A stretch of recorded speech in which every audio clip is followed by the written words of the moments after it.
Hello there and welcome to News Across Nigeria. I'm Olumide Macaulay. On today's program,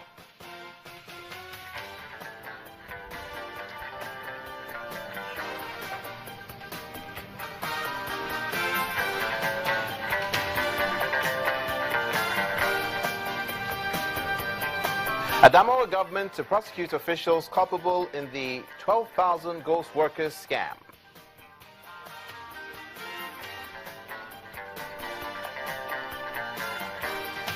The Plateau State Police hold peace meeting with stakeholders across the state.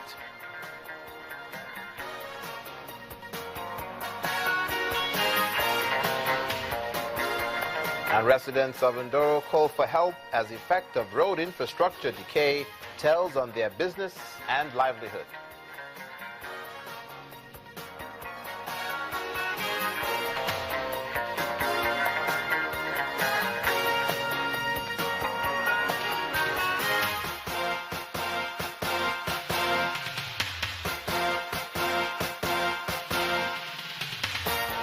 Thank you for joining us on the program today. This is where we keep you informed of what's happening now across the entire Nigerian Federation, north, south, east, and west. Let's begin in the north-central part of the country. There's been a protest at the National Assembly in Abuja, where the Academic Staff Union of Research Institutes are demanding the inclusion of all research institutes and colleges of agriculture as beneficiaries of the interventions from the Tertiary Education Trust Fund, known as TET Fund. The prosecutors barricaded the entrance of the National Assembly. They were chanting solidarity songs as security officials refused to let them into the premises. The Secretary General of the Union, Mr. Theophilus Undobaku, says the House Committee on Tertiary Education should make the inclusion as it begins deliberation on the amendments of the Act that established TET Fund about 5 years ago. And anyone found culpable in the recent discovery of 12,000 ghost workers on the payroll of 21 local government councils of Adamawa State will be prosecuted. That's coming from the State Governor, Mohammed Umaru Jibrila, at the State Government House in Yola, the state capital. The discovery was made by a 13-man committee set up by the state government to verify the local government workforce with a view to creating a database to aid the effective implementation of the e-payment salary system.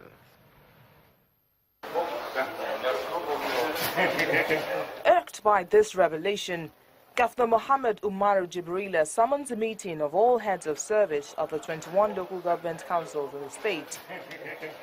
They are here to give the current statement of affairs of their accounts. 19 million naira to every local government here. The Commissioner of Local Government, Alhaji Aliyu Mustafa, also informs the meeting how 19 million naira was distributed to all the 21 local government councils.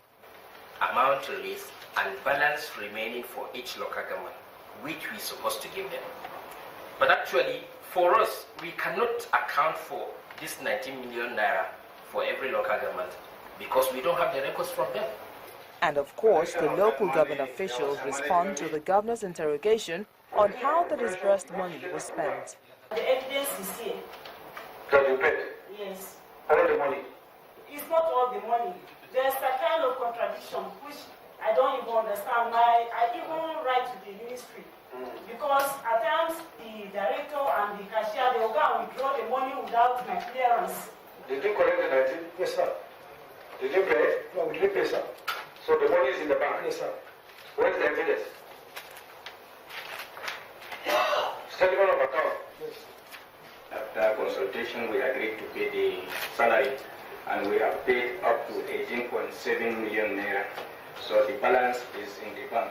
It's obvious that Governor Mohammed Umaru Jibrila is not happy with the development and assures citizens of the state on the seriousness of his administration. For any appropriation, you have to get approval because this money is for salaries.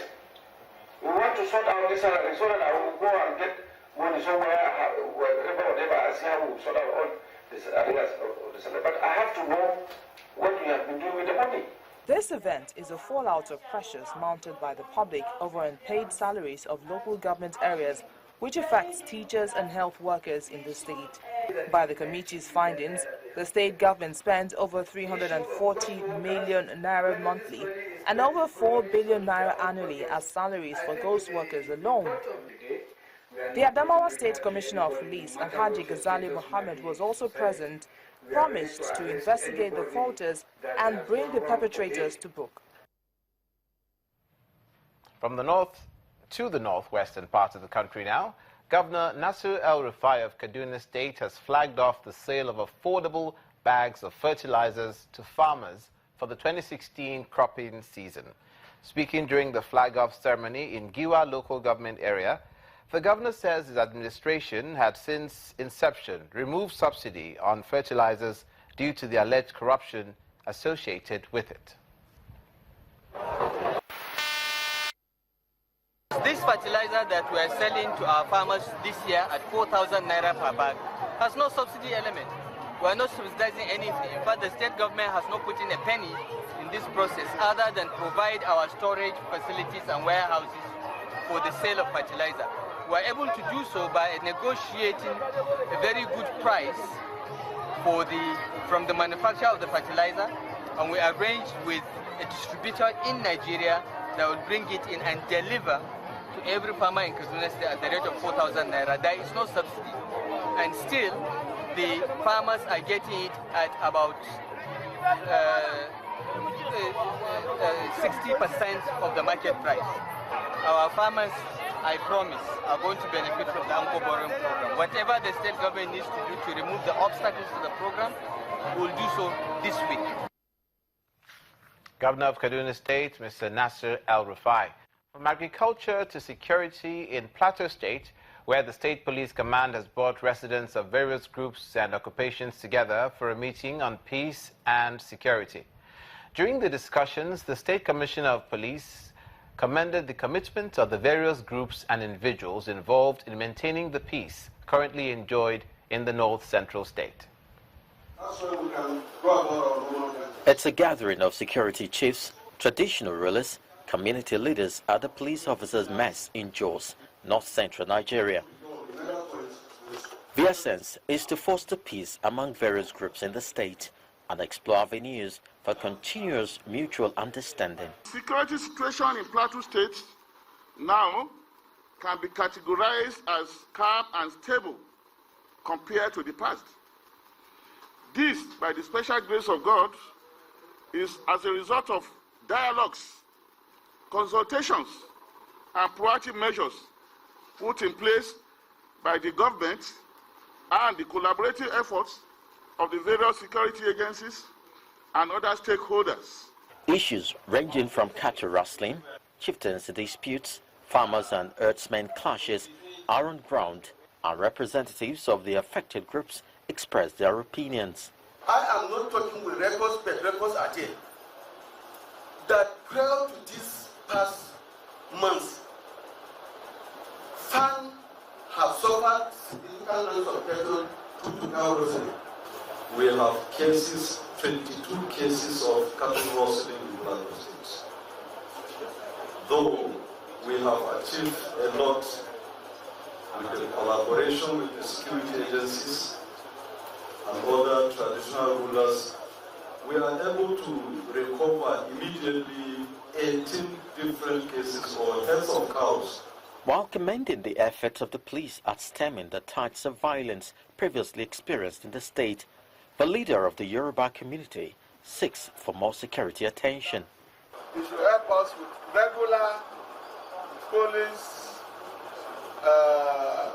patrol on that street, especially among the weight loss, where youths are occupied in front of the sacred Echo Bank.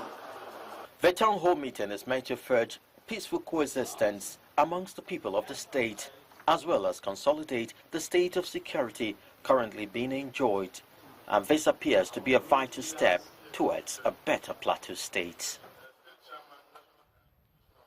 News across Nigeria. Coming up, the Kogi Governorship Election Tribunal dismisses Mr. James Faleke's petition.